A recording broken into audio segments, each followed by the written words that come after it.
Hello students. आज हम बात करेंगे यूनिट 4 नर्वस सिस्टम के बारे में।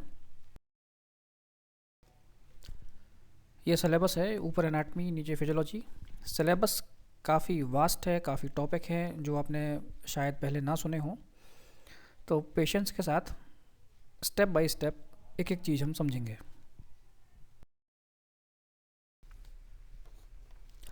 नर्वस सिस्टम, डायरेक्ट सिलेबस के टॉपिक के ऊपर जंप करने से पहले हम थोड़ा समझ लेते हैं कि नर्वस सिस्टम है क्या, कैसे काम करता है। Nervous system is the chief controlling and coordinating system of the body. जो नर्वस सिस्टम है वो हमारी बॉडी का, हमारे शरीर का मेन कंट्रोलिंग और कोऑर्डिनेटिंग सिस्टम है। कंट्रोल करता है और कोऑर्डिनेट करना मतलब सामंजस्य बिठाना, सिस्टम्स को साथ में लेके चलना। It control and regulate all the activities of the body whether involuntary और voluntary.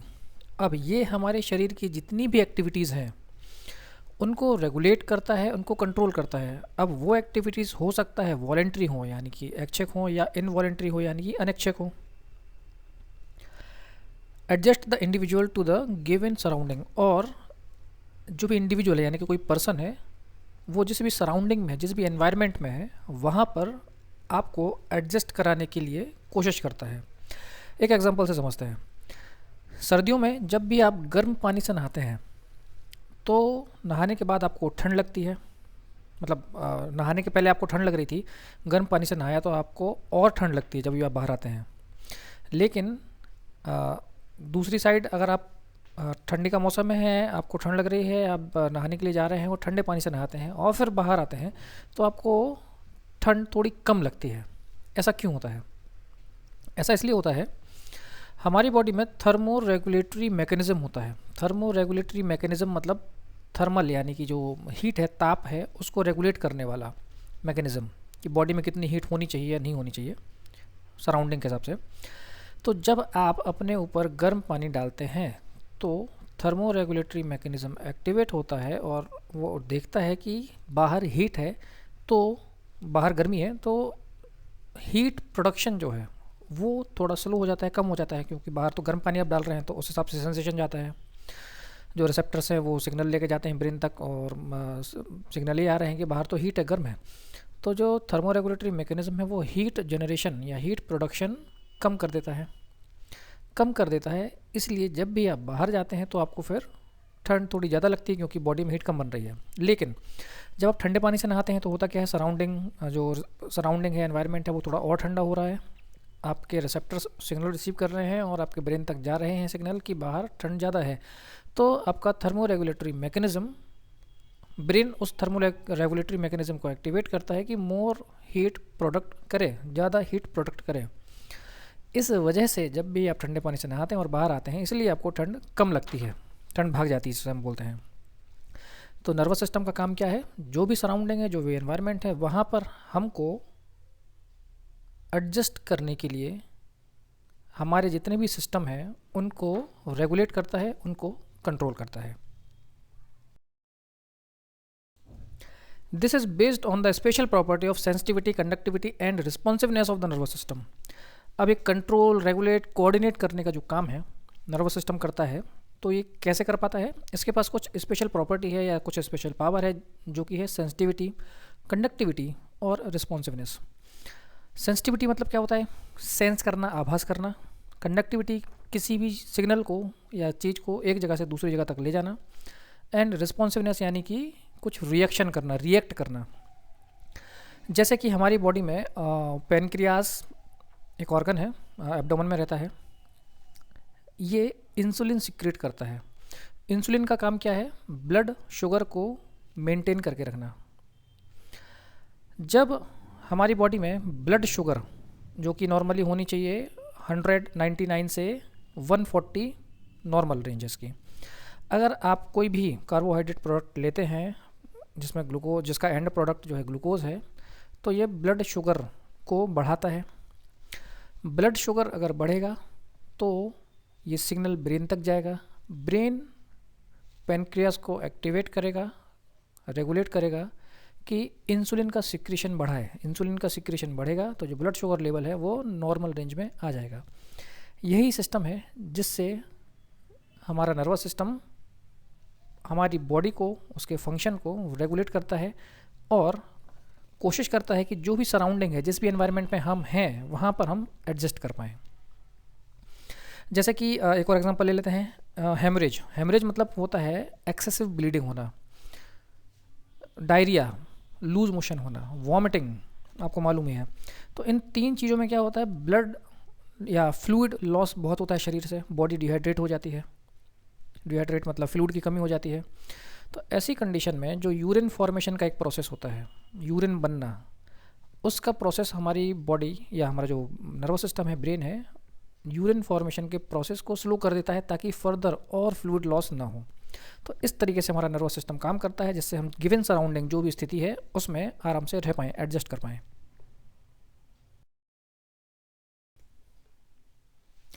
Nerve cells form the neural pathway called nerve. अब जो नर्व सेल्स हैं ये एक पाथवे बनाती हैं, एक रास्ता बनाती है जहाँ से सिग्नल कंडक्ट होके जाता है या आता है, उस पाथवे को बोलते हैं नर्व। ये धागे टाइप स्ट्रक्चर है। The nerve resemble the electricity wires like electric current flowing through the wire.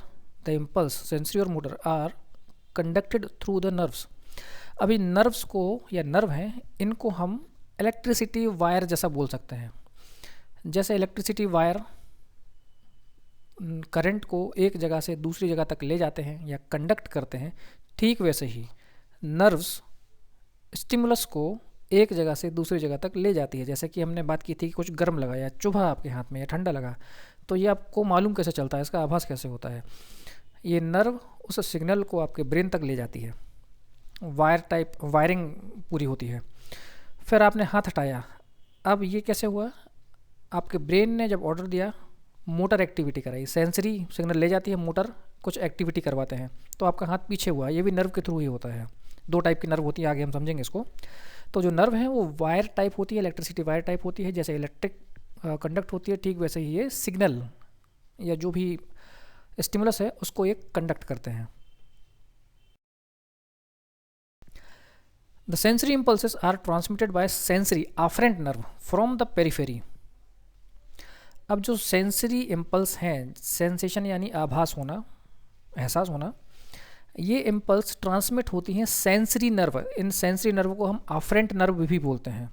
तो इस सेंसरी नर्व के through impulse from periphery, periphery मतलब हम चाहते हैं जैसे स्किन हो गया, म्यूकस मेम्ब्रेन हो गया, मसल्स है, टेंडन है, जॉइंट्स है, स्पेशल सेंस ऑर्गन है, ये यहाँ से सिग्नल को लेकर सेंट्रल नर्वस सिस्टम तक ले जाते हैं। इन नर्व को हम बोलते हैं सेंसरी या afferent नर्व। बॉडी से सारे सिग्नल्स को ले जाना सीएनएस तक, सेंट्रल नर्वस सिस्टम तक, ये सेंसरी या afferent नर्व का काम होता है। दूसरी क्या है, दूसरी है मोटर इम्पल्स। मोटर इम्पल्स मतलब क्या हुआ, आप कुछ भी काम कर रहे हैं, हाथ हिलाते हैं, चलते हैं, बैठते हैं, तो ये सारे फंक्शन नर्व के थ्रू ही होते हैं, आपके ब्रेन के थ्रू ये सिग्नल्स या इम्पल्स आते हैं। The motor impulses are transmitted by the motor afferent nerve from the central nervous system to the periphery. अब सेंसरी ब्रेन तक यानी सीएनएस तक लेके जा रहा है, मोटर या इफरेंट नर्व मोटर इम्पल्स को सेंट्रल नर्वस सिस्टम से पेरीफेरी तक लाती है। पेरीफेरी जिसको हम समझ रहे थे या जिसको हमने बोला था muscles, tendon, joint, special sense organ, skin, mucous membrane, यहाँ तक ये मोटर इम्पल्स लेके आते हैं, तभी ये हमारा जो बॉडी या सिस्टम है वो काम करता है। Thus the CNS is kept consistently informed about the surrounding or environment through various sensory impulses। इसलिए हमारा जो सेंट्रल नर्वस सिस्टम है इसको कंसिस्टेंटली लगातार इन्फॉर्मेशन चाहिए है, गिवन सराउंडिंग, किस सराउंडिंग में है, किस एनवायरनमेंट में है, through various sensory impulses. Sensory impulses से इसको इन्फॉर्मेशन मिलेगी, तब ये रिएक्शन या कुछ जो नेसेसरी एक्टिविटीज़ हैं वो कर पाएंगे।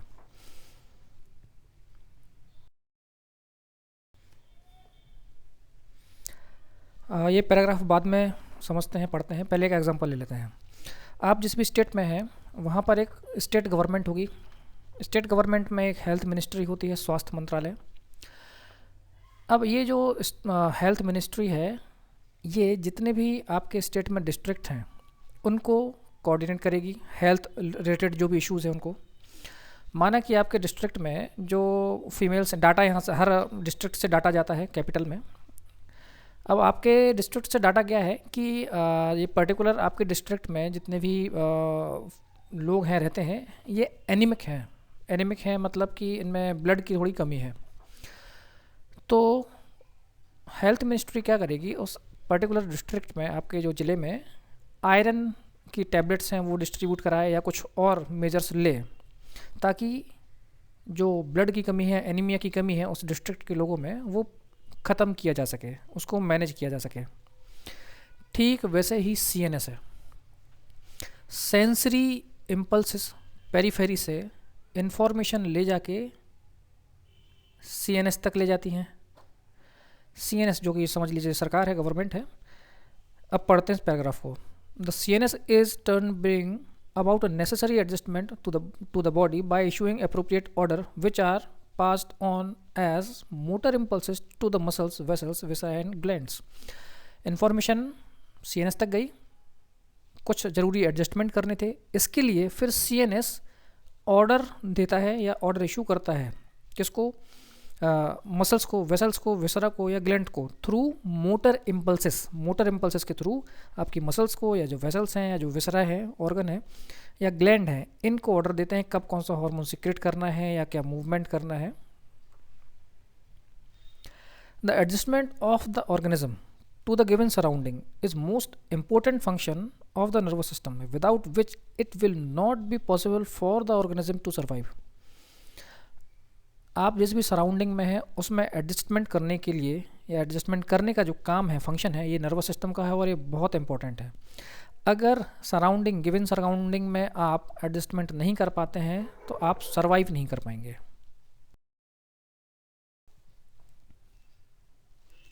Parts of nervous system. Nervous system के कितने पार्ट हैं वो देखते हैं अब। The nervous system is broadly divided into central and peripheral parts which are continuous with each other.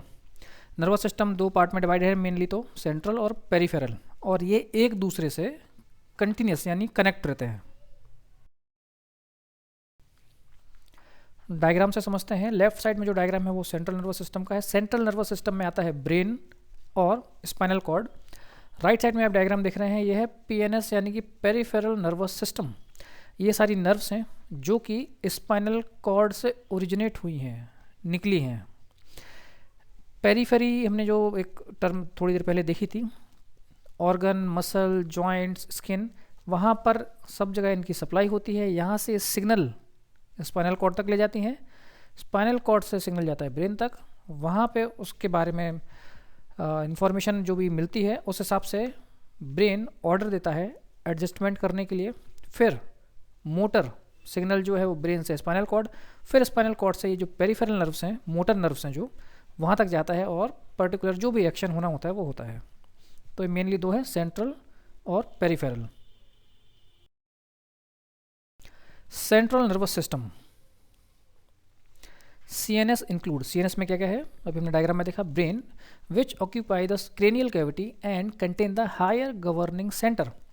ये क्रेनियल कैविटी, जो क्रेनियम है, जो स्कल, खोपड़ी जिसको हम बोलते हैं, क्रेनियल कैविटी में लाई करता है या सिचुएटेड होता है।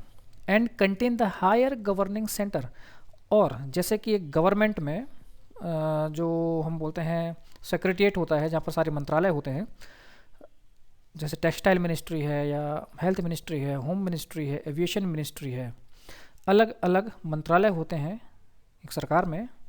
ठीक वैसे ही ब्रेन में अलग अलग सेंटर होते हैं जो उस हिसाब से एक्शन लेते हैं। जैसे कि ऑडिटरी सेंटर है। ऑडिटरी सेंटर का काम क्या है, जो ऑडिटरी सिग्नल्स हैं उनको रिसीव करना, सुनना और उसका इंटरप्रेट करना, समझना। विजुअल सेंटर हैं। तो इस हिसाब से अलग अलग सेंटर हमारे ब्रेन में होते हैं जो पर्टिकुलर अलग अलग सिग्नल को रिसीव करते हैं और इंटरप्रेट करके ब्रेन को इन्फॉर्म करते हैं। सेकंड है spinal cord which occupy upper 2/3 of the vertebral canal and contain many reflexes centre. अब स्पाइनल कॉर्ड में क्या है, ये स्पाइनल कॉर्ड जो हमारी रीढ़ की हड्डी होती है, अपर 2/3 तक होती है स्पाइनल कॉर्ड, और इसमें मैनी रिफ्लेक्सेस सेंटर, बहुत सारे रिफ्लेक्सेस सेंटर जो हैं वो स्पाइनल कॉर्ड में होते हैं। इसीलिए जब भी कभी आपको कुछ चुभता है या हाथ जलता है किसी भी चीज़ से, आपने उसको देखा नहीं है, तो आपका हाथ अपने आप पीछे हो जाता है। आप बाद में देखते हैं, आपको बाद में मालूम चलता है, क्योंकि जितने ये रिफ्लेक्स होता है जो आपने एकदम से हाथ पीछे कर लेना, कोई पिन चुभी है या जल गया है, हाथ अपने पीछे हो जाता है, इसको ये रिफ्लेक्स कहलाता है। तो ये रिफ्लेक्स सेंटर स्पाइनल कॉर्ड में होते हैं, इसीलिए आपको इन्फॉर्मेशन बाद में मिलती है, पहले वो रिफ्लेक्स हो जाता है।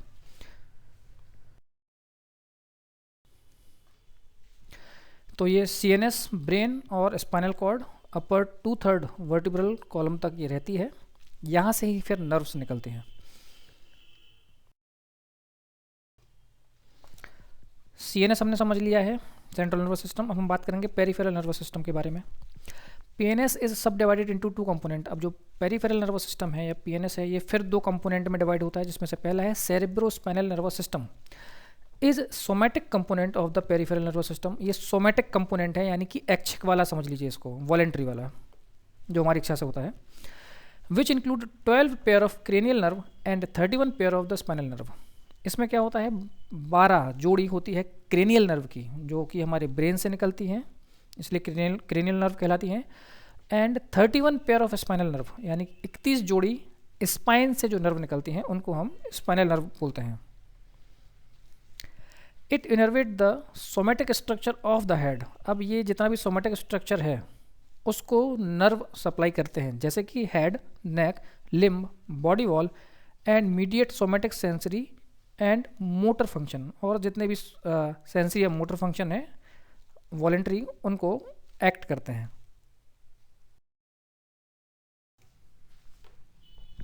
पेरिफेरल ऑटोनोमिक नर्वस सिस्टम, यहाँ पर एक नई टर्म है ऑटोनोमिक। अब हमने बात की थी कि कुछ एक्टिविटीज़ जो हैं वो वॉलेंट्री हैं, कुछ एक्टिविटीज़ इनवॉलेंट्री है। वॉलेंट्री मतलब इच्छा से, कुछ अनैच्छिक हैं जो अपने आप हो रही हैं। जैसे कि अगर आपको कुछ टेक्नोलॉजी के बारे में इन्फॉर्मेशन रखते हैं, तो एक नया सिस्टम आजकल आ रहा है जिसको हम बोलते हैं AI, artificial intelligence. Tesla Motors की जो कार आती है, इलेक्ट्रिक कार, वो ड्राइवरलेस कार होती है। उसमें आपको लोकेशन डालनी है मैप में, कहाँ पे आपको जाना है। कार अपने आप स्टार्ट होके कब कौन से गियर में चलना है, क्या स्पीड रखनी है, सिग्नल पे सिग्नल हो गया है तो उसमें रुकना है, कब ब्रेक लगाना है या क्या स्पीड रखनी है, वो अपने आप ऑटोमेटिकली करते रहता है एडजस्टमेंट, सिचुएशन, सराउंडिंग के हिसाब से, एनवायरनमेंट के हिसाब से। ठीक वैसे ही पेरिफेरल ऑटोनोमिक नर्वस सिस्टम है, जो भी सराउंडिंग्स हैं या जो भी सिचुएशंस हैं उसके हिसाब से ऑटोमेटिकली ये काम करता है, एडजस्ट करता है। Peripheral autonomic nervous system is the visceral component of the peripheral nervous system. अब ये जो पेरिफेरल नर्वस सिस्टम का विसरल कंपोनेंट है, विसरल मतलब जित ऑर्गन से रिलेटेड, ऑर्गन्स हमारी इच्छा से काम नहीं करते हैं, ये ऑटोमेटिक काम करते हैं। Which include the viscera that are connected to the CNS through the somatic nervous. Somatic nerve के थ्रू ये कनेक्टेड रहते हैं सीएनएस से। इट इनर्वेट, इनर्वेट मतलब होता है जहाँ जहाँ पे इनकी नर्व सप्लाई है। It innervate the viscera, gland, blood vessels, non striated muscles and mediate the visceral functions. Non striated muscle जो हमारी स्केलेटल मसल है, ये स्ट्रेटेड मसल होती है, इसलिए वॉलेंट्री है। हार्ट और ऑर्गन की मसल नॉन स्ट्रेटेड रहती हैं और ये इनवॉलेंट्री होती है, इन पे हमारा कंट्रोल नहीं होता है। तो ये विसरा, ग्लैंड, ब्लड वेसल्स जहाँ पे ब्लड फ्लो होता है, जिन पाइप लाइक स्ट्रक्चर हैं, और नॉन स्ट्रेटेड मसल को नर्व सप्लाई करती है। तो जब हम पेरिफेरल नर्वस सिस्टम पढ़ रहे थे, उसमें एक लाइन लिखी हुई थी, it include 12 pair of cranial nerve and 31 pair of spinal nerve. ये जो डायग्राम देख रहे हैं, ये ब्रेन को हम इन्फीरियरली देख रहे हैं, नीचे से देख रहे हैं, और ब्रेन से निकलने वाली 12 नर्व यहाँ पर राइट साइड में लिखी हुई हैं। उसी हिसाब से इनको नंबर दिए गए हैं, रोमन में 1 से लेकर 12 तक नंबर लिखे हुए हैं, और हर नर्व का पर्टिकुलर वही नंबर है। जैसे जो ट्राइजेमाइनल नर्व है तो नंबर 5 पे है, तो उसको fifth nerve, fifth cranial nerve मतलब क्या, ट्राइजेमाइनल नर्व। 10th नर्व मतलब क्या है, 10th क्रेनियल नर्व मतलब क्या, वेगस नर्व। तो उस हिसाब से हमको सीक्वेंस वाइज ही इनको याद रखना है। एक निमोनिक आपको बना लेना है, जो फर्स्ट लेटर है उसको पकड़ के OOTTAFVGVAH, ओट्टा फेगवा, इसी सीक्वेंस पे हमको याद रखना है। इन नर्व के अलग अलग फंक्शन हैं, जैसे कि आप देखेंगे शुरू की 2 नर्व हम समझ लेते हैं पहले। ऑल्फैक्ट्री नर्व फाइबर या ऑल्फैक्ट्री नर्व पहली नर्व है। ऑल्फैक्ट्री स्मेल वाला जो सिग्नल है ये लेके जाती है ब्रेन तक। ऑप्टिक नर्व, ये देखिए आई बॉल है, आँख जो है उससे एक पाइप टाइप स्ट्रक्चर निकला हुआ है, ये ऑप्टिक नर्व है, जो ये जो विजुअल सेंसेशन है जो हम देखते हैं इसको ब्रेन तक लेके जाती है। तो उसी प्रकार से अलग अलग 12 नर्व हैं, इनके अलग अलग काम होते हैं या अलग अलग जगह पर ये सप्लाई करती हैं। तो ये हो गई हमारी 12 क्रेनियल नर्व। अब ये लेफ़्ट और राइट, इसलिए दो जोड़ी में होती हैं पेयर, तो ये 12 नर्व हैं, तो 12 लेफ्ट साइड हैं, 12 राइट साइड सप्लाई कर रही हैं।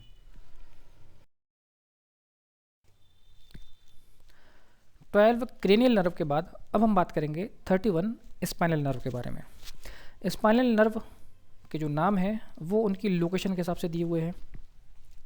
वर्टिब्रल कॉलम में आपको मालूम है, जो ऊपर के जो कॉलम है उनको हम बोलते हैं सर्वाइकल या सी से डिनोट करते हैं। उसके बाद थोरेसिक आता है तो उसको टी से डिनोट करते हैं। उसके बाद लंबर है तो एल, और उसके नीचे सैक्रल तो एस। ठीक वैसे ही इनके भी नाम हैं इनकी लोकेशन के हिसाब से। अब एक पार्ट को जूम करके राइट साइड में अलग से एक डायग्राम दिख रहा है आपको। उसमें आप देखेंगे कि बीच में एक जो पाइप निकला हुआ है वो मेन स्पाइनल कॉर्ड है, उससे लेफ़्ट और राइट साइड में नर्व्स निकल रही हैं। तो ठीक ऐसे ही ये 31 पेयर, 31 जोड़ियाँ यहाँ पर भी हैं नर्व की। C1 left right, C2 left right, ऐसे करके नीचे तक हैं। अब इनकी लोकेशन समझते हैं स्पाइनल नर्व्स की। 31 nerve connecting the spinal cord and various body region. ये 31 नर्व हैं जो बॉडी के पार्ट्स को या रीजन को स्पाइनल कॉर्ड से कनेक्ट करते हैं, और वो बॉडी पार्ट से जो भी स्टिमुलस है, सिग्नल है, उसको लेकर ये स्पाइनल कॉर्ड तक लाते हैं, और फिर ब्रेन, और फिर ब्रेन से स्पाइनल कॉर्ड, और फिर बॉडी पार्ट। ये सिस्टम है सेंसरी और मोटर का। तो 8 पेयर सर्वाइकल नर्व, जो सर्वाइकल स्पाइन में से नर्व निकलती हैं, 8 पेयर है, 8 जोड़ियाँ हैं, वो सर्वाइकल नर्व हैं। उसके बाद 12 पेयर थोरेसिक नर्व, फिर 5 लंबर, फिर 5 सैक्रल और 1 कोक्सियल। तो टोटल 31 नर्व्स हो गई हैं। राइट साइड डायग्राम में भी आप देख सकते हैं, सर्वाइकल है C से C8, थोरेसिक T1 से T12, लंबर L1 से L5, sacral S1 S5, coccygeal C0।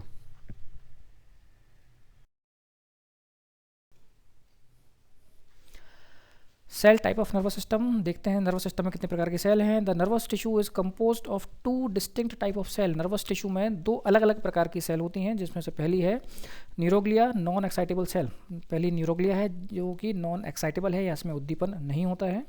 Second है नर्व सेल और न्यूरॉन या एक्साइटेबल सेल। ये एक्साइटेबल सेल्स होती हैं, नर्व या neuron. Neuroglia, neuroglia also called glial cell और glia, that primary function is to support neuron. इनको ग्लियल सेल या ग्लिया भी बोलते हैं। इनका जो प्राइमरी फंक्शन है वो न्यूरॉन्स को सपोर्ट करना है। The non excitable supporting cell of the nervous system form major component of the nervous tissue. Nervous tissue का मेजर कंपोनेंट, अत्यधिक भाग है, ज़्यादा से ज़्यादा जो भाग है वो यही बनाते हैं, और ये नॉन एक्साइटेबल है। इनका काम बस नर्वस सिस्टम को सपोर्ट करके रखना है। ये न्यूरोग्लिया सेल के टाइप हैं, माइक्रोग्लिया, एपेंडिमल सेल्स, ओलिगोडेंड्रोसाइट्स और एस्ट्रोसाइट्स। इनके बारे में भी समझते हैं आगे क्या है। Type of neuroglial cells: astrocyte, microglia, oligodendrocytes. Function of neuroglial cell, एक एक करके इन न्यूरोग्लियल सेल का फंक्शन समझेंगे अब क्या है। Function of astrocytes: the astrocyte twist around the nerve cell and form the supporting network in the brain and spinal cord. astrocyte क्या करते हैं, नर्व सेल के अराउंड चारों तरफ ट्विस्ट लपेटे रहते हैं और सपोर्टिंग नेटवर्क का काम करते हैं ब्रेन और स्पाइनल कॉर्ड में। Astrocyte form the basis of blood brain barrier and thereby regulate the entry of substances from blood into the brain tissue. कोई सिक्योर एरिया है, सुरक्षित क्षेत्र है, उसमें घुसने के पहले आपकी चेकिंग होती है। चेकिंग होती है कि आप सेफ़ हैं या नहीं अंदर जाने के लिए, अंदर जो एनवायरनमेंट है उसके लिए। ठीक वैसे ही एक बैरियर होता है जिसको हम बोलते हैं ब्लड ब्रेन बैरियर। ब्लड के सारा सब्सटेंस ब्रेन के अंदर नहीं जा पाता है। एक ब्लड ब्रेन बैरियर होता है जो एस्ट्रोसाइट बनाता है। वहाँ पर अगर कोई सेफ थिंग है तो वही अंदर जा पाएगी, अगर कोई इन्फेक्शन टाइप चीज़ है, माइक्रो ऑर्गेनिज्म है ब्लड में, तो वो अंदर नहीं जा पाते हैं। एक ब्लड ब्रेन बैरियर उसको रोक लेता है। तो ब्लड ब्रेन बैरियर जो है वो एस्ट्रोसाइट सेल्स ही बनाती हैं। Function of microglia. Microglia are phagocytic in function. Microorganism and cellular debris are engulfed and destroyed by the microglia. Microglia का काम क्या है? ये फैगोसाइटिक होती है. फैगोसाइटोसिस एक प्रोसेस होती है जिसमें जो हमारी बॉडी की सेल्स हैं वो माइक्रो ऑर्गेनिज्म जो कि पैथोजेनेसिस है, हमारी बॉडी को नुकसान पहुंचा सकते हैं, उनको खा जाती है, एनगल्फ कर लेती है. तो माइक्रोग्लिया क्या है? फैगोसाइटिक इन फंक्शन है. Micro organism and cellular debris are engulfed. जो भी माइक्रो ऑर्गेनिज्म है या सेलुलर डिब्रिस है, डेड टिश्यूज़ हैं, उनको ये खा लेते हैं. And destroyed by the microglia. इनको खा लेते हैं और इनको डिस्ट्रॉय कर देते हैं. Sometimes the microglia may migrate to the injured or infected area of the nervous system and act as a miniature of macrophages. अब कभी कभी नर्वस सिस्टम में या नर्वस टिश्यूज़ में कुछ इंजरी होती है या इन्फेक्शन होता है, तब ये वहाँ पर माइग्रेट हो जाती हैं, यानी वहाँ पर पहुँच जाती हैं और माइक्रोफेगस जो भी माइक्रो ऑर्गेनिज्म हैं जो कि बॉडी को नुकसान पहुँचा सकते हैं, उनको डिस्ट्रॉय करते हैं.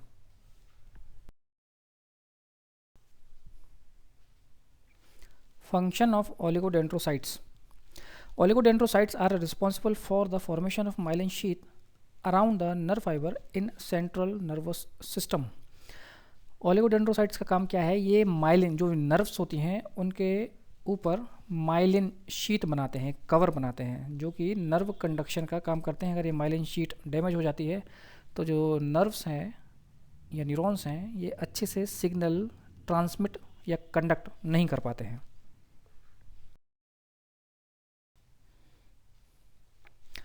Neuron is defined as the structural and functional unit of the nervous system. अब न्यूरॉन क्या है?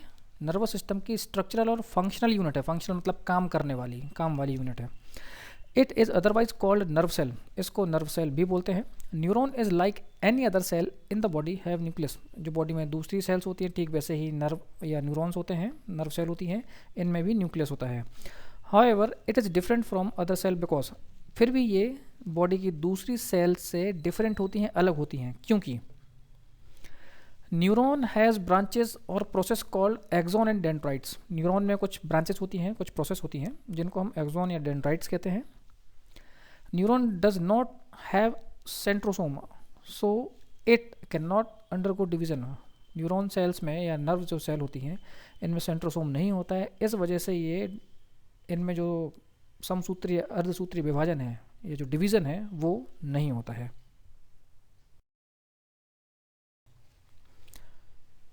ये न्यूरॉन का डायग्राम है. Axon, dendrites, nucleus, axon, terminal, इसको देख सकते हैं.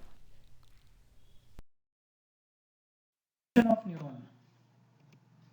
On the basis of function, the nerve cells are classified into two types, motor neuron and sensory neuron. Function के हिसाब से जो नर्व सेल हैं या न्यूरॉन्स हैं इनको दो कैटेगरी में क्लासिफाइड किया गया है, मोटर और सेंसरी. मोटर न्यूरॉन अभी हमने स्टार्टिंग में समझा था. Motor neuron also known as efferent nerve cells. These neurons carry motor impulses from CNS to the peripheral effector organ like muscle, gland, blood vessels, etc.